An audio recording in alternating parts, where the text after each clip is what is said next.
Hey everybody, Toby Milroy here again, Vice President for AMS, and thanks so much for watching this quick video.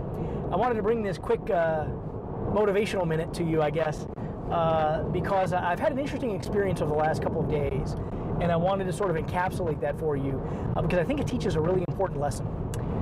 And here's the fundamental lesson. All of our excuses about why we can't be successful are invalid, right? Frankly, they're BS. You know, I've made excuses in my life in the past. I made excuses in my schools where I said, you know, we're just in a bad demographic. You know, there's only, 18,000 people in this little town, and the median income is well below the national, the national average. This area just isn't going to support a school, right? I've made excuses by saying, well, gosh, there's a lot of competitors in this marketplace.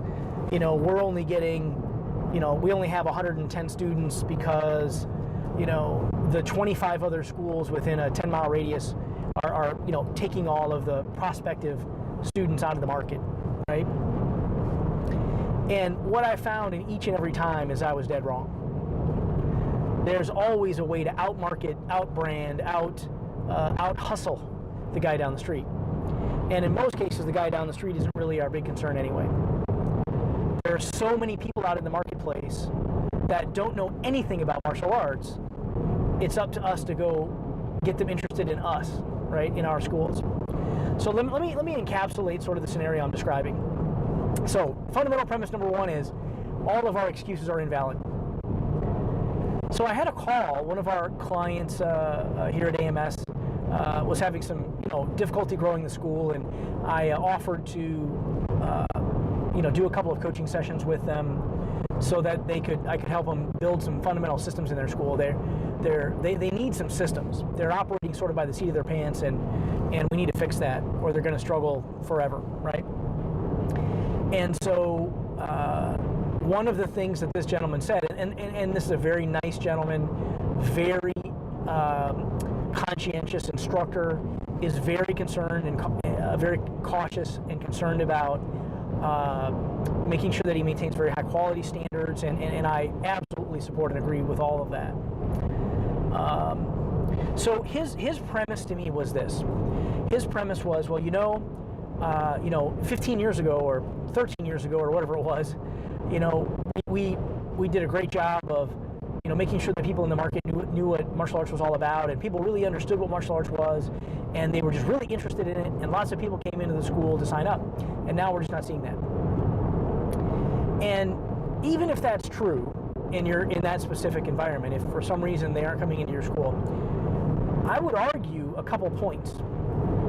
Point number one is I just took, with the family over the weekend, we had our sort of obligatory shopping trip.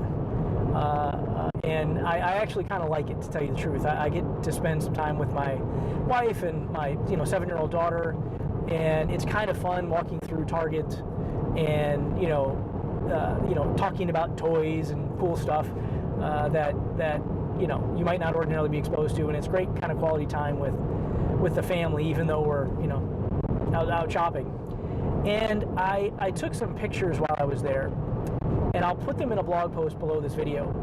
But can you ever remember a time in our nation's history, and maybe you can, but I can't. Can you remember a time in our nation's history where martial arts in the United States, where martial arts has been such a big part of our national consciousness? So I was looking through the toy aisles with my daughter at Target, and as you know, coming up this year, there will be a big, they're rebooting with sort of a Hollywood big budget, the Power Rangers, the Mighty Morphin Power Rangers, right? Mighty Morphin Power Rangers. And at Target, there were 2 complete sections of Power Ranger toys, right? And that's all martial arts, right? I mean, that's a whole thing. And then one section over was an entire aisle of like the Ninjago Ninja Legos, right? And then another section over was an entire half of an aisle on Teenage Mutant Ninja Turtles, right? And there might have been a couple more too. I'll post the pictures below here, but it just struck me that, you know, it's easy to make excuses. It's easy to think only inside your own mind. But one of Napoleon Hill's fundamental concepts is that of accurate thinking. And that's a critically important skill for entrepreneurs, for school owners. You need to be thinking about what's real, what's really happening in the marketplace, not just what you feel, not just what you think based on anecdotal evidence. And to say that, you know, people just aren't interested in martial arts right now, I think is just kind of crazy. You know, martial arts is more in the public eye, more in our national consciousness now than I think I've ever seen. I mean, any minute of the day that you turn on the television, either the UFC or some of its offshoots, or kickboxing of some sort, or the US Open, or, you know, something, there will be some martial arts competitions going on somewhere between probably 2 and 10 channels on your dial on any given day. It's one of the biggest sports on the planet, you know? Now, I think we could argue that UFC doesn't really help us in the family market all that much. In fact, probably hurts us quite a bit in the family market, but, you know, it's still part of the national consciousness, right?